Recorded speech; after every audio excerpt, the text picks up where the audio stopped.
Hi, Kevin with Springfield Leather. This is just a brief, short little instructional thing to help you buy your first sewing machine if that's what you're trying to do. The reason I'm doing this is nobody helped me, and boy, what a bunch of grief. So I thought maybe I could make your life easier. If you're a person that wants to buy a sewing machine for the first time, there's just a couple of things that you need to know. And you can take this for what it's worth. We do sell sewing machines here, so yes, I have an interest.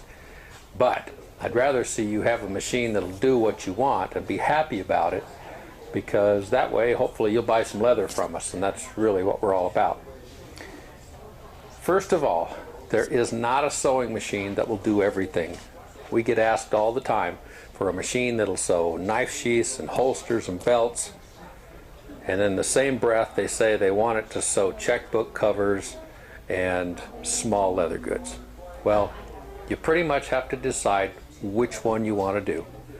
That being said, whichever one you decide on, there's a couple of things you should insure.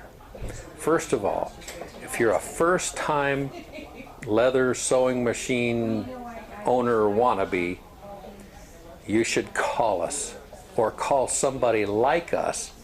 Tell us what you're doing. We can tell you what you need. Then, if you want to buy it from someplace else, that's fine, but at least you'll know what you need. Now, second thing, if you're a first-time, if you've never had sewing machines and you want to have one, buy a sewing machine that has a servo motor. That'll make it go slow. It'll make it so your 10-year-old daughter or niece can walk up there and sew on that machine. But most importantly, make sure it has a speed reducer on it. There's a lot of machines that are sold today that have the servo motor, and yes, they will sew slowly, but they have no torque. So when you try to sew through heavy leather, they go chunk and they stop. And the only way you can get them going again is either crank that big old heavy hand wheel or step on the foot feed, and then they go zoom. That's not good. Servo motor, speed reducer. Now, the next thing I'm going to tell you, and again, take this for what it's worth. If you're buying your first sewing machine, don't buy a used one. Unless you just have this burning desire to become a sewing machine mechanic, because that's what's going to happen. If you find a used one that good old Uncle Bob has had in the barn for 2 years, give us a call. Tell us what the machine is, what you're wanting it to do, and we'll tell you, hey, fantastic deal.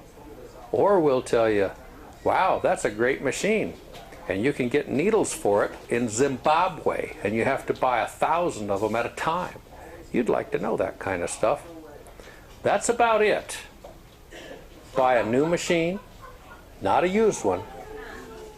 Get a machine with a servo motor and a speed reducer, and just call us before you buy one. We'll help you the best that we can to make sure you get a machine that'll do what you want it and need it to do. Hope this helps. Thanks.